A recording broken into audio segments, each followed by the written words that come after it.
Hi there. I'm so happy you're here.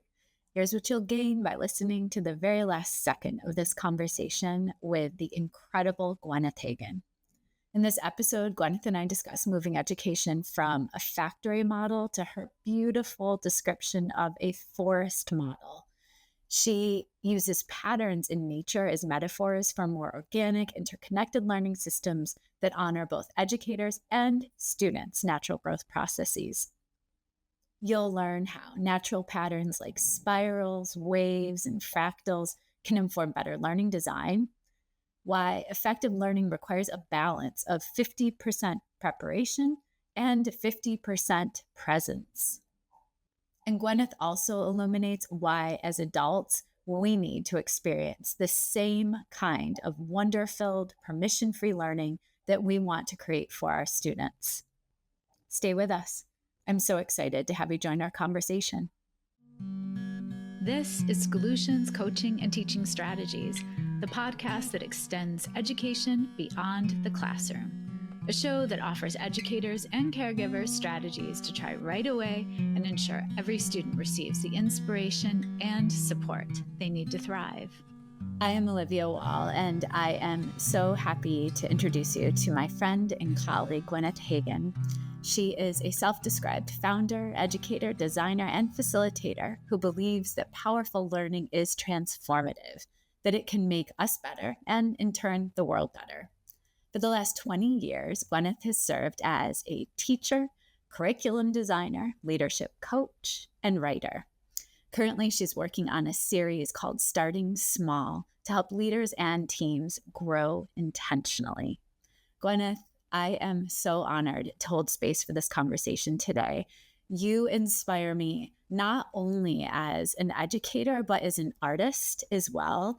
Your eye for seeing the small things and appreciating them and staying curious is so beautiful. So I'm honored to share you and the way you see the world around us with my listeners today. So thank you for taking the time. I am so happy to be here. It's such an honor.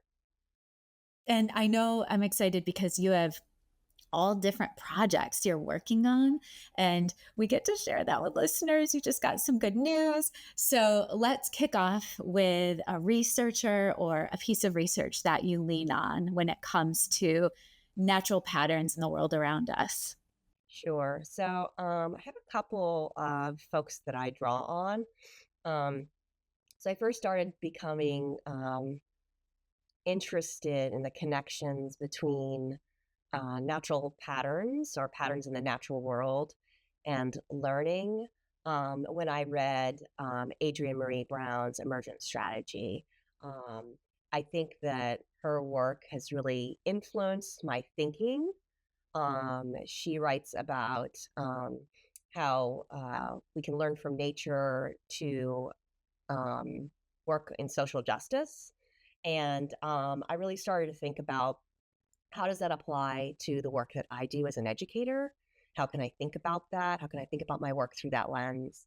And then I just really started to center in on myself as a poet. And I've always written poetry for a really long time.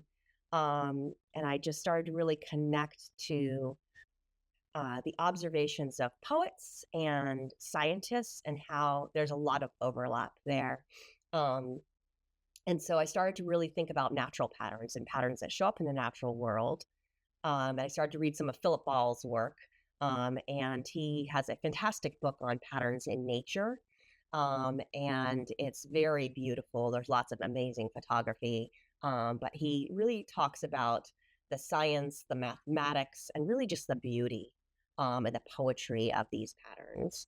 And so a lot of my background is focused on the science of learning. And so when I start to think about these patterns, humans are really pattern seekers. And so we're Yes. always looking for patterns.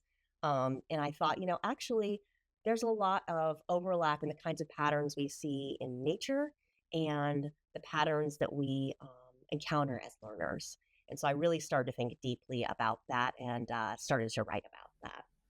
And I've had the privilege of you sharing your poetry, some of your visual design work. And I think another reason I feel so connected to you, I shared my sister is an artist, and she creates jewelry, beautiful glass jewelry that is all tied to patterns in nature. So Yeah. she gravitates more toward the hexagon and looking at bees and honeycombs. So you'd see a lot of that symbolism in her artwork. But it resonated so much with me that there are people in this world that appreciate slowing down and staying curious and lingering with thinking instead of this rush to just move through the day. And my sister Melanie, I think, sees the world like that. And I think you do too. And then I think of the school system and where we are now. Yeah. And I always have hope. I always see endless possibility. And what I love is that you are really trying to crack open getting away from that factory model. So let's pause there and talk about that a little bit. What is your thinking about moving away or the call to move beyond that? Yeah, so I work with a lot of schools and organizations right now who are trying to think about that. How do we move from this kind of mechanistic, linear, kind of cogs in a wheel type of Yeah. model that we've been using really since the Industrial Revolution in our country? Um, that factory model of education um, to something else, right? Everyone kind of acknowledges that that's needed. The thing that I really noticed is that there's lots of ideas and theories and frameworks, experiential learning, project based learning, lots of amazing things that I know are fantastic ways of teaching and learning with students.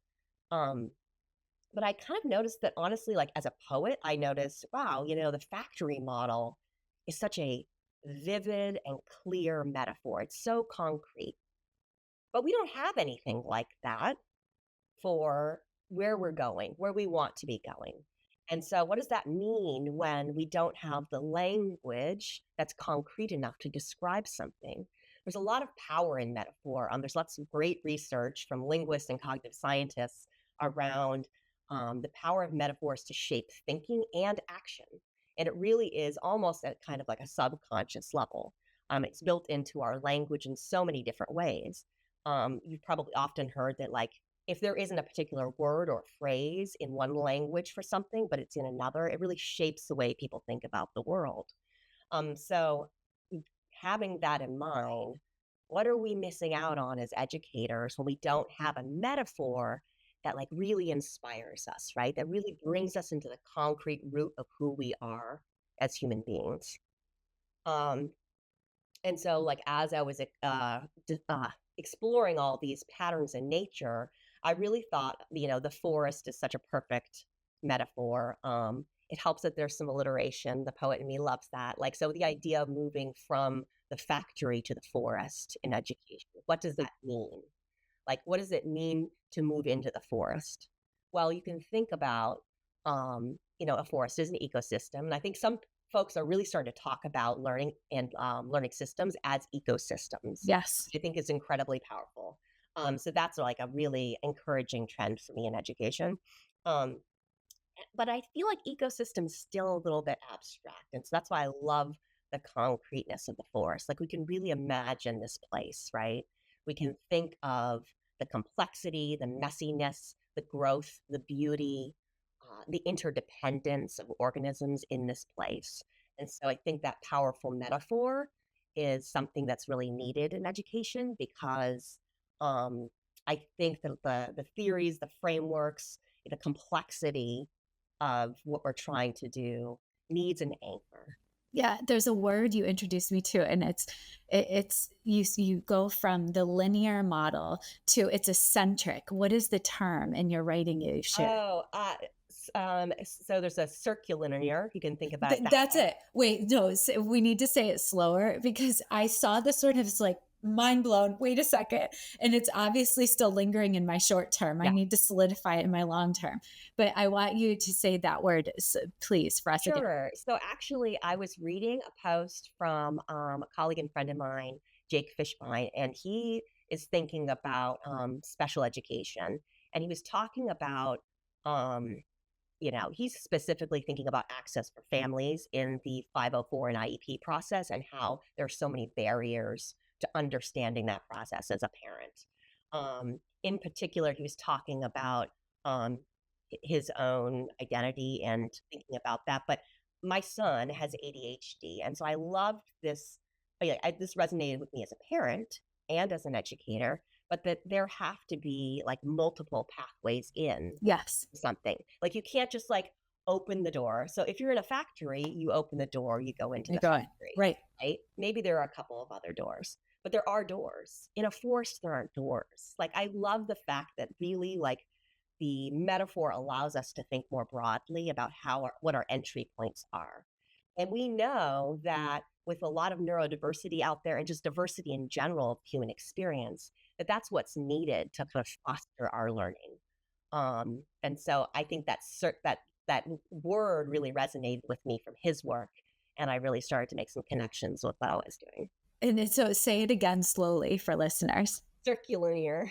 Circulinear.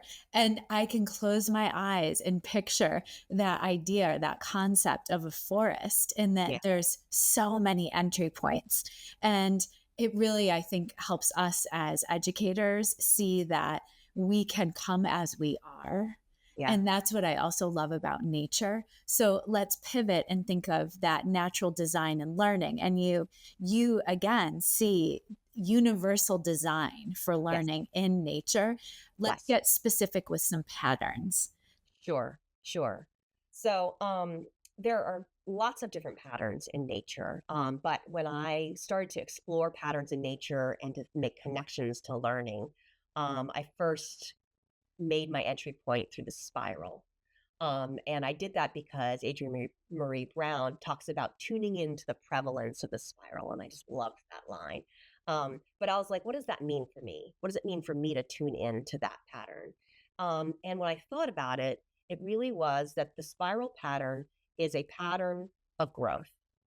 And it's something that starts small and grows outward through repetition.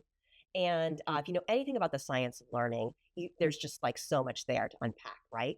The incremental nature of learning, and you think about uh, Carol Dweck's work with growth mindset, the power of repetition and spaced repetition in learning, and also the interconnectedness of the spiral. I think is really powerful, so that it builds on itself, right? And so for me, I think a lot about the sociocultural aspects of learning and that connection to each other and kind of building outwards into the world, right? We grow outwards. We don't kind of grow inwards and constricted. We need to grow out and expand. And I think that means being connected and interconnected to one another. And so concretely, like if you're moving kind of from the more abstract into the concrete, like what That's does that mean for some right. practices, right? And for me, it's like, okay, well, let's think about what are some micro learning things that can happen in a particular setting? Like what's the single question that we allow ourselves to sink into and have some dialogue around? Or what's the little micro modeling piece where we just try one skill or one thing together and we practice that before we kind of get into the complexity? I think that a lot of times in education, we're afraid to slow down because we feel the pressures, the urgency of everything that's needed. But I think when we start to see that a lot of the small moments really are a component of the larger, that we can kind of let go of some of that urgency and anxiety, and we can trust that the small things are going to build upon one another, and that it's worth slowing down. It's worth reflecting, having dialogue, being able to talk to one another and interconnect in our learning. I think too, you're reminding me so much of research that I've been digging deeply into with teachers around collective efficacy and the effect size, the power of that idea of growing together and building the knowledge together. And collective efficacy has a 1.57 effect Yeah. size of it's one of the highest ways that we see success in learning. And when I say learning, it doesn't matter whether you're a grown up or Yeah. a child. And Yeah. so that to me also so much of what you are speaking to has, as you've said, copious amounts of research to have Yes. your back with all of this Yeah. beautiful vision that you're creating. Yeah. It is cool. I mean, I like Hattie's work, and I like looking at like all the effect sizes and the practices that Right. are going to be most impactful for us as learners. Um, and I think sometimes it can feel really complex and like a little daunting, Yeah. right? For educators to be like, oh my gosh, how am I going to put all these things in place? Like, how do I think about this? And so that's where I start to kind of attach these practices that are based in science to to the power of my metaphor, because my brain can hold on to that, right? Like Yes. it decreases the cognitive load of the complexity, and that's really important for us to be thinking about when we think about professional learning for educators, because we're all learners, and yes, our jobs are complex and the world is complex, but I think that it's not that we should be afraid to grapple with complex things. It's that I think that we can come to a point where we're thinking about how simplicity can help lead us into complexity and through complexity in ways that don't feel like we're constantly drinking from a fire hose. Yeah. I've lived it and I know it does not feel good. And so No. then let's shift to another pattern. What about ebbs and flows? Yeah. So actually, I think the drinking from a fire hose for me is like, okay, everyone says that in professional learning. Like you go into a room, they're like, oh my gosh, this is like we're drinking from a Right. fire hose constantly, all these things. Um, and so as a designer of professional learning, and I think this is actually, people talk a lot about andragogy, or the characteristics of adult learners, and pedagogy, Yes, characteristics of young people in learning, as being these really binary things. I actually don't find a lot of light or distance between these two things, I because I agree. think that meaningful learning or relevant learning is important to all learners. I think a lot of the science of learning shows that actually these things are true for learners of any ages. So when I say educators or learners, like all of these are really interchangeable, I think. Um, so that idea of drinking from a fire hose, I started to think about, okay, what can the wave pattern teach us about the volume of, of learning that we're trying to kind of ingest, right?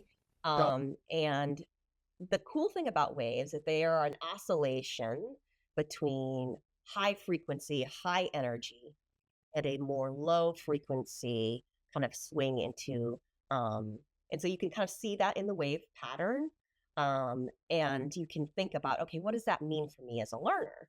Well, we can't always be operating at the high frequency, high capacity space. Like we just, our performance falls right off. Like there's tons of research that shows that you can't operate in that space, and that you have to um, move into rest space. Yeah. This is true for, athletics. This is also true for us as, in the cognitive space of learning. Um, so I think that waves really teach us that we have to really pay attention to the oscillation, the ebb and flow of learning. And concretely, what this means for me is that I don't wait for reflection or rest till the end of my long chunk of So learning. good. Yes. So, like, you don't have to. And what happens when you do that? Well, first of all, you running, running, running, high capacity. You get to that space where you're going to like open up and do a little rest, but you've run out of time. Yeah. So do you reflect? No. And so oftentimes, I mean, I love the workshop model, but the it does sometimes feel a bit constricting to be like, okay, I'm going to model something, we're going to practice it, and then we'll reflect. Right. What does it mean to reflect along the way? What does it mean to create space along the way of our learning so that we can have more of an oscillating pattern through our learning? And so I think about literally centering reflection in that the literal middle of the learning experience, So what could that look like, perhaps?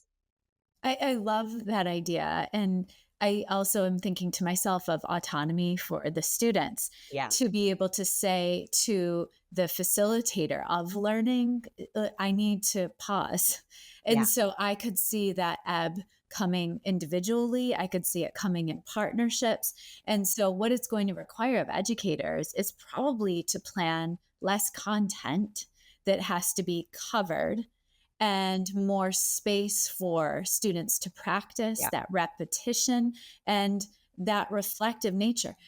But Gwyneth, what this also opens up, teachers are exhausted yeah, by the end of the day often. And this puts a lot of agency in students' hands to inform their learning journey. yeah, And that's what I appreciate about this as well. It's a partnership in learning, and that the students are co-creating yeah, what is happening. So I yeah. see I that. I often talk about it as a designer, and I think anybody who's designing learning Yeah. is, it's 50% uh, preparation, Right. it's Good. 50% presence. Yeah. Oh, Once you've reached 50% of preparation, stop. Like you can't prepare every micro moment because no. you're not in the room with your learners. 50% of what happens is what happens in the moment. And so you need to be able to be fully present, right? And I think that having presence with your learners allows you to do just what you're talking about, which is to notice, to invite that space in where it's needed, to adjust and think about, okay, here's where I need to move.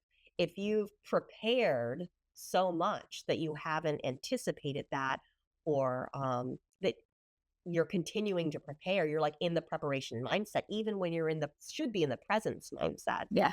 It can be it can be really difficult to kind of center yourself in the moment. And so, moving from that future brain and planning brain into like the presence, I think is really important. And I think thinking about ourselves as learners with our other, with the kids or with our other professional learners who are surrounding us, you need that presence in order to kind of move into that space. And I also think about the idea of a fractal. Yeah. And the fractals, that metaphor has fascinated me for a long, long time. It was introduced to me by Lucy West and Tony Cameron at a Master Coaching Institute with Metamorphosis. And it made me feel so powerful, and that I could actually have autonomy. And it didn't matter where I was in the world, what school district I was with, whomever I had as a principal, I could have some power and the ripple effects in that fractalized system. And so, even you just said, I appreciate the workshop model, and it waits for us to zip up kids' backpacks or their minds at the end in a debrief. And so, how could we rethink that? And that idea of a fractal is, and I'd love for you to speak more to this, but in my mind, it's that we can have a ripple effect above and below us, wherever we're falling in the fractal system of the culture that we're living within. So, how do you see the fractal? Yeah, I see the fractal as kind of every micro moment is modeling. So, like, let's just use the workshop model, right? Right. Like, we're thinking about it as being these compartmentalized things of here's the model, here's the practice, here's the reflection. But actually, what if it's more like an ecosystem? What if those things are more blended? And what if in the very moment, that I am pausing to ask you a question, I am modeling curiosity, right? So I think that it's helpful to have those structures. I think we kind of crave those structures to help us understand the world and to design. But I think we also can't be so tightly held to them that we're not remembering, that these things are actually much more interdependent. So I think fractals help us remember that. The pattern of fractals is that the way something is at its smallest level is reflected at its largest scale. I think this is really important for educators and leaders to be thinking about, because the weight of kind of who we are in any given moment does ripple out Sure into the does. learning culture. And the culture of our learners is going to ripple out into its own places, right? There's constantly that interaction. And so I think the fractal really asks us to think about how every kind of thing that we do has an influence. I think in particular, it's important for education leaders to be thinking about the fractal pattern I agree. because it really is about systems. And so, how do systems scale? How does culture scale? How do practices scale? A lot of times, you know, we'll be interacting with some of these practices. Let's just take some of Hattie's like teaching practices right Yeah. now. How do we scale these practices into the This is classroom? And I think that sometimes we think, okay, well, we just got to teach them. We got to know the research. We're going to go ahead and engage in professional learning, and then we just got to do it. But really, we kind of miss that actually we need to, as adult learners, experience things as well in order for us to really internalize them, right? right. And to really become a part of our practice. And so, how are we practicing those same things within our own learning contexts, like in our team learning, in our professional learning, in our district wide learning? So, we can't simply say, here are the things that should be happening in classrooms. We actually have to have all of these kinds of best practices happening throughout an entire system. And so that's the fractal nature of learning. Yeah, I've been living this pretty in depth with the coaching labs that I'm serving and facilitating this year, of where it was a coach that prompted me. And it was in the beginning of the year. And she said, I hope it's okay. I did my own assignment. And she sent an email. And it's like, yes, it is fabulous. You did your own assignment. Thank you for being independent and doing that. And it prompted me now to tuck into every lab experience and that pre-brief and I would say the priming before the lab happens, but then the on the ground pre-brief work before the coaching event is going to happen. If the coach is facilitating a meeting with a teacher, we do that work together first, so we Yeah. can think of, oh, that was a lot more time than we anticipated, or we needed to reflect here, or what different inputs do we need to include. And I think it's also important you do your own assignment independently, but also with thought partners, because that's where the work starts to have that ripple effect and different perspectives lending themselves, different backgrounds. And I think that's what makes our work really rich if we take the time to do that. Yeah, and I think it's important, like you said, it's not just the leader or the teacher who is the kind of space that the fractal learning comes from. It's every human in that Right. system, right? And so, you know, I think again we start to compartmentalize. I think I see this in particular in secondary classrooms or in higher ed spaces, or even honestly in organizational learning, where we're like, okay, this is the learning for this group, but it's not learning for this group. Yeah. And I'm all about differentiation. I think we do need differentiation. There's a lot of things that um, I might need to really learn how to become proficient using a spreadsheet. Um, but I feel like what we kind of lose sometimes when we compartmentalize or silo learning too much is that there's always something to be learned from a different perspective. And Yes. if the system is too closed, it stagnates. And any scientist, or biologist will tell you that there has to be some openness to a system. There has to be a way for things to flow. And so creating those open systems in our learning is really important too in our organization. So how are we getting, do we always have to have whole group learning on everything? No. No. But it's really important for us to have spaces of dialogue between learners who are working on different things. And I think that is particularly true for spaces where we're working with the same students, right? So if I'm the math teacher and I'm receiving some professional development, and then I never have the opportunity to talk to a different department and learn from the English teacher, but we're working with the same learners. What are we missing out on? What are So we? true. So the interdependence of the system or the flow within the system starts to stagnate. And so I think it's really important to be conscious of that and to also create intentional spaces for those that flow of learning to occur.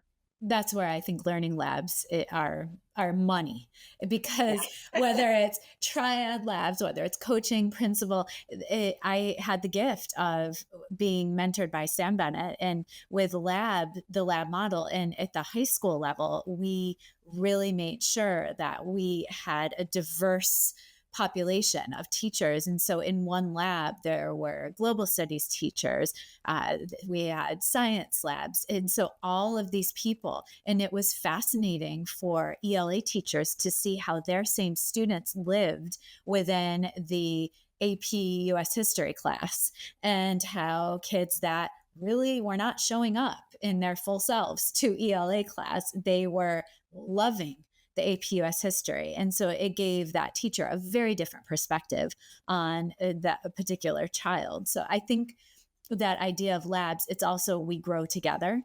Hmm. And it can be a common thread that we're studying. PLC, we know, can also support that work and conversations grounded in students. I'd love, before we wrap, I'd love for you to speak to, I mean, you're doing this work with all different organizations. What are you finding that's going really well that we could learn from you, and how you're navigating this? Um, I'm finding that we are, as educators, still trying to break free of how we experienced education as young people. So true. Yeah. And whether we're kind of like really, really conscious of it or not, think about the moment that maybe you lost some wonder, some awe in the world. And as an adult, often people will think back to going to school and their first experiences at school. Um, and while all of us educators are working so incredibly hard to change things, I think sometimes we forget that the experiences we had as young people still heavily impact us today. And so if we want to be thinking about some of the ways to tap into that change that we want, I think we have to think about the ways that we were able to do that as young people. And because I think that's going to help us get there. I think having experiences created for us as much as possible as adults that allow us to tap back into that wonder now is super important too. So I think creativity and the arts and, engaging with nature, I think these are sometimes things that people feel like are a little bit like nice to have, or we don't actually have, time for those things in the adult learning space. But I think that there is a lot of power in being able to tap back into a sense of wonder and curiosity as an adult by reflecting on those things, and also having folks hold the space for us to do so. Yeah. Um, so I am learning that adults need a lot of the same things that we want for kids, and that if they don't get to experience those things or reflect on those things, what those all those big dreams we have for project-based learning, or you know integrating nature into learning more, all these amazing things, like if we can't experience these things deeply as adults, that I don't think those changes are sustainable, um, because I think we need to live them before we can really um, bring them to life with whoever our learners might be. And so we need to kind of create that for each other. Yeah, and I think some of this creation can happen outside of the walls of the school buildings. And Absolutely. that's, the people I love to hang out with the most are artists and Yes. musicians, and because they roll a little bit differently often. And so um, I have found for myself, especially I think it started during COVID. I needed to find more purpose. And Yeah. that was one reason I launched the podcast, because I need to connect with other people. And that has definitely served that purpose. It's Yeah. made me grow so much as a human. And I've learned how to do things I never thought possible with editing and even like creating this space. I also work really hard to try to learn how to play different instruments. I love Yeah. to paint. And I think it's fun to do that with people, but there's a lot of power in learning how to do something all by yourself and Absolutely. crying along the process and so and not giving up. And Yeah. and so I think as adults we have to keep trying new things. It's like that coach Yeah. or like that coach, the person you were coaching that you talked about earlier. Mhm. Is it okay that I did this? Do I have permission to do this? I Yeah. think we've been so trained to wait for permission So true. in our learning Mhm. that we kind of lose uh the self permission we need to like just Right. go for something, to just try something and be okay with it, you know? Um Yeah. so I love that it's about exploring that learning just really deeply in ourselves first. Like, what do I want to learn? What do I want to enjoy? And I think it really can start there. Like, what's the thing that gives you joy most? Outside of your space as an educator or leader, leaning into that and like feeling the joy of learning yourself and giving yourself permission to do so because you're worth it. And just like you're saying, if everything is modeling it from its most micro level, then how are we expecting our students to have that agency if we are not having the agency for Yes. ourselves? Like, we don't want them waiting for permission. So Yes. we need to stop it as grown-ups. And if I had to name right now someone that's inspiring me, it's you, Gwyneth, because of the way you are. I'm not even going to say pushing back. It's re-envisioning. It's re-envisioning possibility for how we move forward. And so then I'll ask you, you've named some researchers. Who inspires you every day to Oh, keep doing this? well, right now, so I kept hearing from folks that my work was reminding them of Robin Wall Kimmerer's work. She wrote Breeding Sweetgrass and Serviceberry, and um, she is a botanist, an indigenous botanist, and she is really inspiring me right now. So once I'd been told that a couple times, I was like, oh gosh, this person sounds like somebody who I should really uh, engage with. And so I've been listening to her um, braiding sweetgrass, kind of as a morning ritual for myself Oh, it's in the beautiful. shower, honestly, which Yeah. is so funny. But like, I'm like, I just want to be in here listening to this so that I can kind of soak it in. Um, I think for me also, I've given myself permission to spend time writing poetry. I let go of that a long time ago because it wasn't serious work. Um, and that was honestly one of the first things that I had to push through in order to be showing up in my professional space in this way because I felt like I was just waiting for permission for somebody to say it was okay to be writing poetry in your professional learning. It's okay to talk about your relationship with nature in this space. And we have been, culturally not experienced those things in a lot of spaces. And so giving yourself permission to show up in those ways, I think is a really big step. And for me, I'm just constantly trying to kind of think about how do I do that for myself? And then how do I share that in my writing and my work? Um, and I think that is really inspiring me is just to like be in practice with myself in that. I love that. What do we have to look forward to coming from you in the world? Um, well, I'm right now working right now I have an article that I've written and submitted to publication for the learning professional. That will be coming out in the spring. Yay! I just got my email that said, yes, we would love to work with you. You're going to hear from our editors. So I'm super excited about that. I'm also working on a book, and I'm very excited about that. Actually, currently have a Substack um, called Starting Small. It's It's beautiful. under my name, Gwyneth Hagen, and so you can kind of see some of my more reflective writing along patterns in nature and some of the poetry that I've kind of written along to go alongside it, with the intention of having some sort of reading that you can use like individually or with your team to just open that space for reflection and conversation. So those are some of the things that I'm working on right now.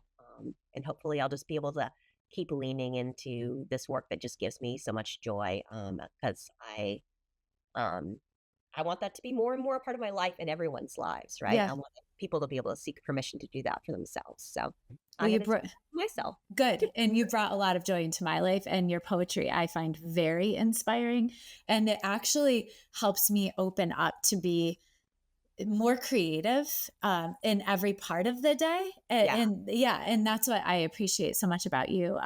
I will put links to all of the things Gwyneth in the show notes, and also the vast researchers and pieces of research you mentioned. Thank you for everything you're doing to make life more purposeful for our young people, but also for the grown-ups that are facilitating their learning. So thank you, Gwyneth.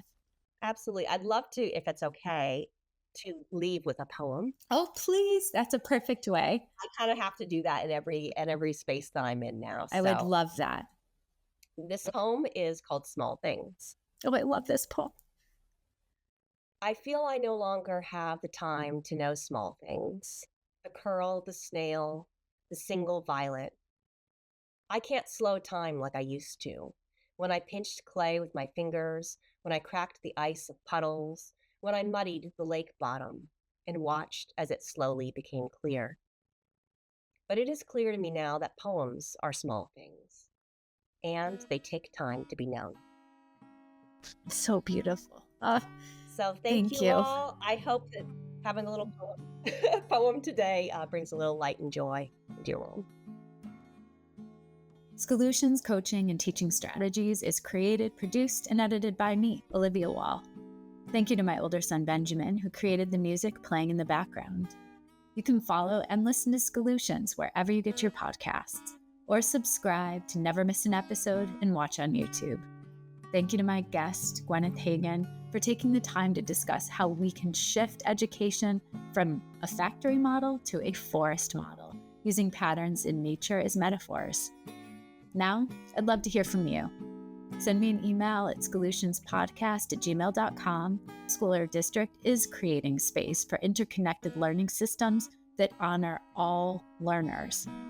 Tune in every Monday for the best research-backed coaching and teaching strategies you can apply right away to better the lives of the children in your care. And stay tuned for my bonus episodes every Friday, where I'll share how I applied what I learned from the guests in schools that week. See you then.